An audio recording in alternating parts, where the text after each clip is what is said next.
welcome back. Dear students, hope everyone is fine and may Allah Almighty always keep you safe, happy, and healthy. So, do you remember what was in progress in the last class? Yes, you're absolutely right. The determiners. और determiners के topic में मैं आपको explain कर रहा था कि countables और अनकाउंटेबल नाउन्स क्या होते हैं. And if you remember I gave you a piece of assignment. मैंने आपसे एक काम करने के लिए कहा था एंड आई एम श्योर कि आप सबने किया है. काउंटेबल्स और अनकाउंटेबल्स की कुछ एग्जांपल्स हैं जो आपको लिखनी थी. आज मैं आपको एक्सप्लेन करूंगा कि आप कैसे डिसाइड कर सकते हैं कि कौन सा नाउन काउंटेबल है और कौन सा नाउन अनकाउंटेबल है. और जब वो तरीका आपको मालूम चल जाएगा तो उसके बाद आपके लिए एग्जाम्पल्स देना और डिफरेंशिएट करना बहुत आसान हो जाएगा. तो लेट्स बिगिन टुडेस क्लास. ये है पहला तरीका. जैसे ही आपको ये कहा जाए कि आप बताइए कि नाउन काउंटेबल है या अनकाउंटेबल है, आप उसका प्लूरल फॉर्म बनाने की कोशिश कीजिए. अगर उस नाउन का प्लूरल बन सकता है तो वो नाउन काउंटेबल होगा, और अगर उसका प्लूरल नहीं बन सकता तो वो अनकाउंटेबल होगा. ये एक सिंपल तरीका है नाउन के बारे में फैसला करने का. मैं मिसाल दे रहा हूं आपको. बॉय, इसका प्लूरल फॉर्म बनाइए. सब जानते हैं बॉयज. तो ये क्या हो गया? ये काउंटेबल हो गया. इसी तरह स्टार, इसका प्लूरल फॉर्म बनाइए. स्टार्स. ये क्या हो गया? ये काउंटेबल हो गया. बहुत सारों के दिमाग में ये सवाल आएगा कि नहीं, स्टार तो अनकाउंटेबल है, वो तो इतने सारे होते हैं. तो याद रखिए, एक है अनकाउंटेबल होना और एक है इन्फिनाइट होना.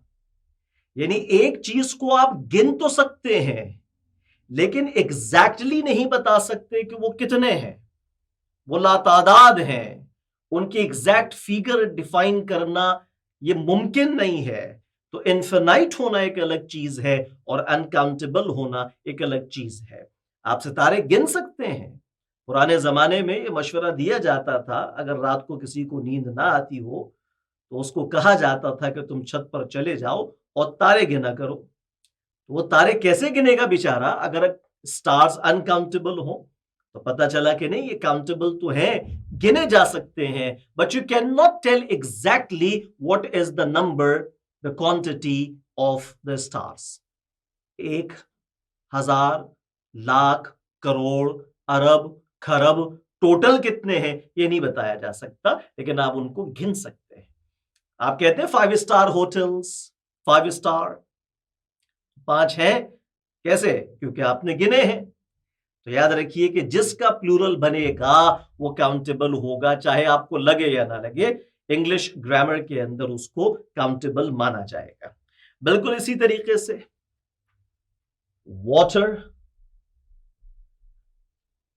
बताइए इसका प्लूरल फॉर्म हो सकता है? वाटर्स. जी नहीं हो सकता. वाटर का प्लूरल फॉर्म नहीं होता, याद रखिएगा. हां, अलबत्ता एक लफ्ज हम इस्तेमाल करते हैं, वाटर्स. ठीक है. और जब वाटर्स इस्तेमाल किया जाए तो उसका माना होता है सी. समंदर के लिए वाटर्स का लफ्ज इस्तेमाल किया जाता है, लेकिन वो वाटर का प्लूरल नहीं है. जैसे आप कहेंगे bring me a glass of water. अगर आपको ज्यादा पानी पीना है तो आप नहीं कह सकते ब्रिंग मी वाटर्स ना, आप कहेंगे bring me 2 glasses of water, 5 glasses of water. Water will remain singular, इसका प्लूरल फॉर्म नहीं हो सकता.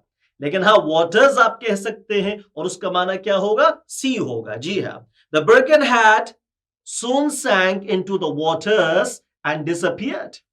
आपको अगर याद हो, एक स्टोरी आपने पढ़ी थी फर्स्ट ईयर क्लास के अंदर, बर्कनहेड ड्रिल. जी हाँ, उसमें कहा गया कि Birkenhead soon sank into the waters. वो डूब गया समंदर के अंदर. तो याद रखिए, वाटर्स का माना सी है, अलबत्ता वाटर का प्लूरल फॉर्म नहीं हो सकता है. तो वाटर क्या हो गया? अनकाउंटेबल हो गया. इसी तरीके से शुगर बनाइए, प्लूरल बनाइए. शुगर्स नहीं हो सकता. आप दुकान पे जाके दुकानदार से नहीं कह सकते यार मुझे 5 चीनियां दे देना। आप उससे कहेंगे मुझे 5 किलो चीनी दे देना। अच्छा, ये जो किलो आपने कहा, ये आपने क्या किया? शुगर को काउंट किया? जी नहीं, आपने शुगर को मेजर किया। तो एक और फर्क सामने आ गया। जैसे काउंटेबल होने और इन्फिनाइट होने में फर्क है। एक चीज काउंटेबल हो सकती है लेकिन मे बी इन्फिनाइट हो। बिल्कुल इसी तरीके से एक चीज अनकाउंटेबल हो सकती है लेकिन उसको मेजर किया जा सकता है। तो मेजरेबल होना और अनकाउंटेबल होना, इसमें फर्क है। शुगर अनकाउंटेबल है, इसको आप प्लूरल फॉर्म में नहीं ले जा सकते, लेकिन अनकाउंटेबल होने के बावजूद क्या है? मेजरेबल है। 5 किलोग्राम्स ऑफ शुगर, या आपने शुगर को क्या किया है? मेजर किया है। ऐसे ही water, 2 litres of water, 2 litres, ये वाटर को आप क्या कर रहे हैं? काउंट नहीं कर रहे हैं, मेजर कर रहे हैं।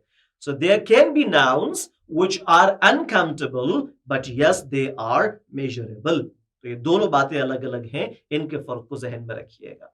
बेटा आई होप कि आपको पहला मेथड समझ में आ गया है कि आप कैसे डिसाइड कर सकते हैं कौन सा नाउन काउंटेबल है और कौन सा अनकाउंटेबल है। आसान तरीका है। जिस नाउन का प्लूरल बनेगा वो काउंटेबल होगा और जिसका नहीं बनेगा वो अनकाउंटेबल होगा। आपको जो मर्जी लगता रहे, इससे फर्क नहीं पड़ता है। Now check your answers again. वो जो आपने एग्जाम्पल्स लिखे थे काउंटेबल और अनकाउंटेबल्स के, उनको जरा एक बार दोबारा से देखिए और अब देखिए कि उसमें से कितने आपके आंसर्स दुरुस्त हैं। यह है पहला तरीका नाउन्स के बारे में डिसाइड करने का। दूसरा तरीका मैं आपको बताऊंगा दूसरी वीडियो क्लिप के अंदर। So stay connected with us. God bless you.